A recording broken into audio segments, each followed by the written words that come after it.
Good morning. Good morning. We're going to do Tanya for Friday on page 124 in the Chayenu. And I'm just going to look for any interesting bonuses here. Page 55. Okay, good. Not much fun. Okay, so here's we go. So yesterday we quoted verbatim the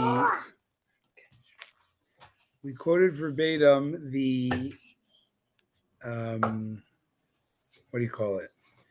The passage from the Zohar about the Eunuka, the oracle, the young child oracle who knew secrets of the Torah. And he said a line, a commentary on the verse in Proverbs, a wise man's eyes are on his head, or in his head, on his head. And we said, what do you mean? Everybody's got eyes in their head. So the answer is no. His eyes means his focus is upon that which is on his head. What's upon a man's head is the Shekhinah, the divine presence. And he continued, and this is similarly what it says elsewhere in Proverbs, from by King Solomon, that don't cause a lack of oil for your head, which means the Shekhinah to be tethered to the wick, the body. The Shekhinah is the flame, the body is the wick. In order for them to be sustainable connection, there has to be oil. What's the oil? Mitzvahs. That was the end of the quote. Now he unpacks it. The meaning of this analogy, comparing the light of the Shekhinah to the light of a candle,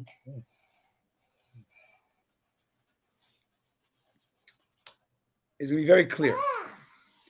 That it does not shed light, nor is it retained by the wick without oil. You can only have a wick and a flame with oil. Similarly, the Shekhinah does not rest upon man's body, which is compared to a wick, except through man's performing good deeds.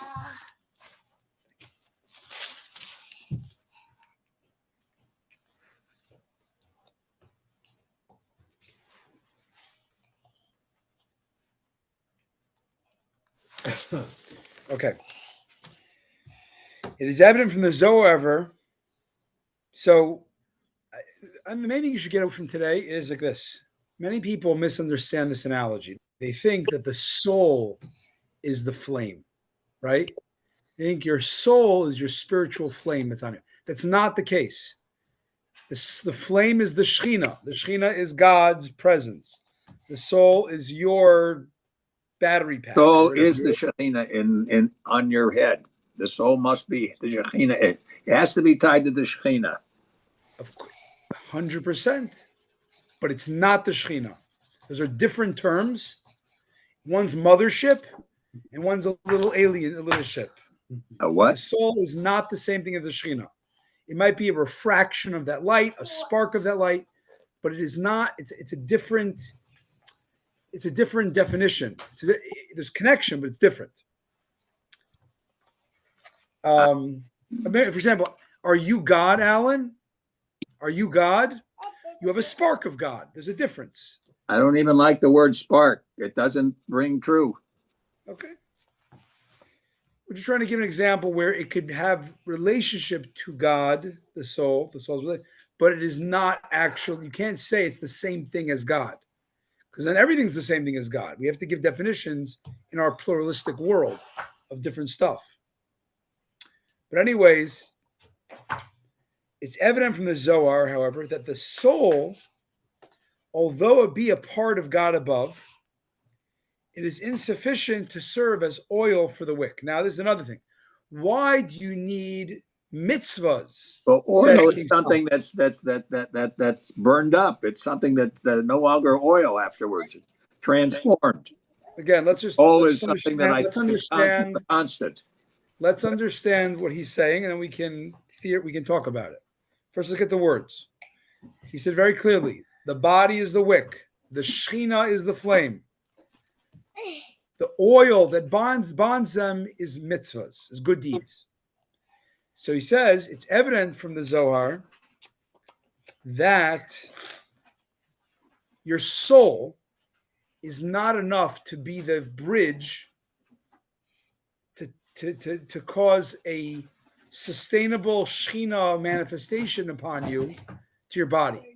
Why not? Isn't the soul kind of a good middleman between the body and the Shechina? So it's not sufficient. You need good deeds. You need mitzvahs. I don't know where you're going. I don't know where you've come from, Rabbi. You gotta listen. You gotta listen up to the end. You're using words, but and I'm not reading from the book. Let's finish the chapter. Let's listen to our teacher. Let's finish the chapter. Then we can flush it out. If we don't listen, we don't know what he's saying. We can't argue or agree. However, one soul. I'm sorry. Continuing. The reason is clear. Is clear and understanding to every intelligent person. For the soul of man, even if he be a perfect tzaddik, be quiet in here, okay? For the soul of man, even if he be a perfect tzaddik who serves God with fear and with a pleasurable love, meaning he's constantly in a God-centric state, this very lofty, saintly tzaddik. Nevertheless, he is not utterly nullified out of existence, his soul, so that it may be dissolved into and absorbed within God's light to be merged with it in perfect. Very nice. Yeah. Within perfect unity. There it is. You understand that a soul, a tzaddik, we think a tzaddik is like one with God. But what does it mean one? A tzaddik has a certain sense of self. Even if that self is constantly generating love and fear to God constantly. It's in this rapturous relationship.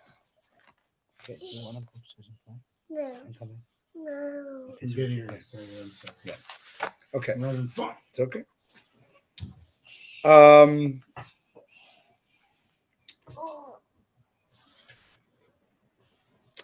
Rather, the soul of a very good tzaddik is still a separate entity. And that entity is in this relationship, fear and love state of God constantly. But it's a separate entity. The person is, God makes every person a certain sense of self, even if it's a holy self. And that, for the record, we know anything about Tanya, the only way to really connect with God is going to be through bittul, through surrender. But a tzaddik is so holy, but you can't say he's 100% bittul. Look at all my pictures. Yeah.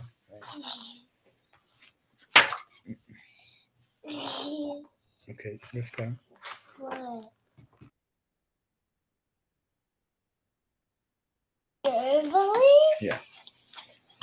Not so with mitzvot and good deeds. Mitzvot and good deeds, which are God's will,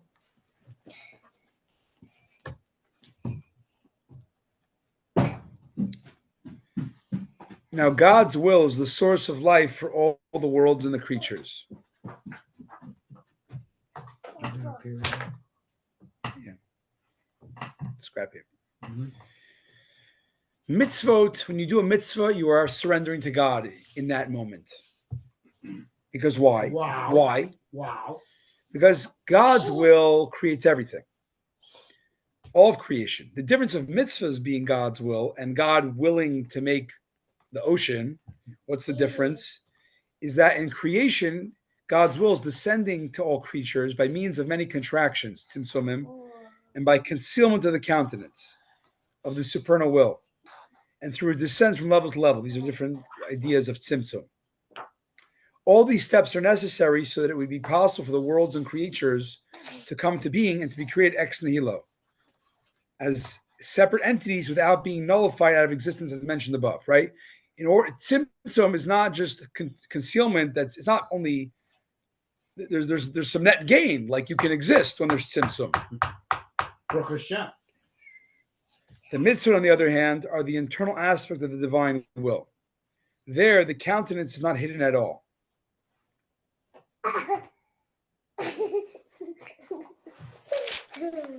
And therefore, the godly life force in the mitzvahs is by no means a separate entity, but is united with and contained within God's will, and the mitzvahs are truly joined in perfect unity with God's will. So it's thus clear why the mitzvot versus your very holy soul, the mitzvot are the fuel to tether the Shekhinah to your body. Because mitzvahs are 100% bittul Hashem. They are all they are is the will of God with no contraction. But your soul, and this is the kicker, even your soul, which is a very holy thing, there's a certain sense of self that's not surrender. So it cannot, the only way you can connect to God is by being absorbed into God. You can't. The soul doesn't do things. No, well, I don't know. It has love and awe. Yeah, it does a lot. It has a lot of emotions, cognition. So why isn't just like meditating on God and having feelings for God that the tzaddik has enough to manifest the Shekhinah to the body? Why is the come back to putting on physical tefillin and physical tzedakah? Because there's a advantage over mitzvahs being nothing other than the pure will of God. In other words, there's nothing else than God's will there.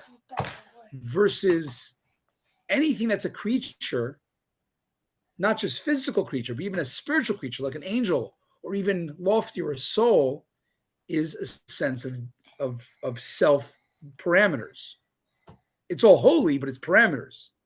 And those parameters are not God. So that's why you have to have mitzvahs, because that's the fuel that gets absorbed into the oneness of God. Okay.